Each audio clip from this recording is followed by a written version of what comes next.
நன்றி உணர்வு தான் காரணம். எனக்கு கடவுள் இருக்குதுன்னா உனக்கும் இருக்குது. நான் தான் நீ.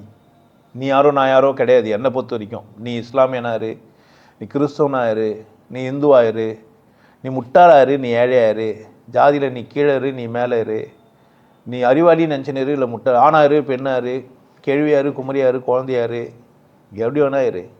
ஆனால் நான் தான் நீ. எப்பட்றா ஒரு ஆள் எல்லாமா இருக்க முடியும்னா, நான் யாருன்னு எனக்கு தெரியும், அதனால நீ யாருன்னு எனக்கு தெரியும்.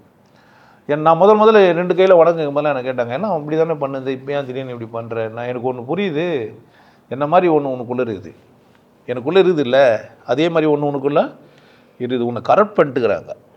ஃபிசிக்கலாக நம்ம 2 பேர் வேறு. ஃபிசிக்கலாக நம்ம யார் தான் வேறு தான். ஆனால் மென்டலாக என்ன மாதிரி நீயும் உன்ன மாதிரி நானும் ஆக முடியும்.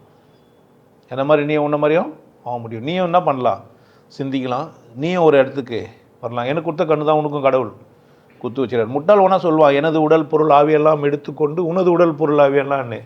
கடவுளுக்கு தவிர இந்த உலகத்தில் வேறு யாருதுமே இங்கே இல்லை. வேறு யாரும் உரிமையெல்லாம் கொண்டாட முடியாது.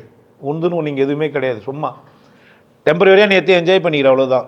உந்து கிடையாது. உன் பொண்டாட்டி உந்து கிடையாது. செத்துட்டால்னா போனால் போச்சிடுவேன். உன் பொண்டாட்டின்னு வச்சுன்னு இருக்க மாட்டேன். செத்த பேர் விடுறது இப்போ விட்டு தொலையாண்டா நாயன்றேன். உனக்கு புரியல, அது உன் பிரச்சனை. புருஷன் உந்து கிடையாது. செத்துட்டான் அவனு என்ன பண்ணுருவேன். சம்பாதிக்கிற புருஷனுக்கு ஒரு மரியாதை, சம்பாதிக்காத புருஷனுக்கு ஒரு மரியாதை. மனித சமூகத்தில் நீங்கள் இருக்கிற பொருளாதாரத்துக்கும் ஜாதிக்கும் ஒரு இதெல்லாம் அபத்தம், அசிங்கம். அப்படி ஒன்றும் இல்லவே இல்லை. அது ஒரு அழகு. தனித்தனியாக இருக்குதுன்னா தான் அழகு. பெடல் நிறைய இருந்தால் தான் அந்த பூக்கு அழகு. அது மாதிரி தனித்தனியாக இருக்கிறது அழகு. என்னை புரிஞ்சதுனால தான் நான் பேசிக்கிறேன்.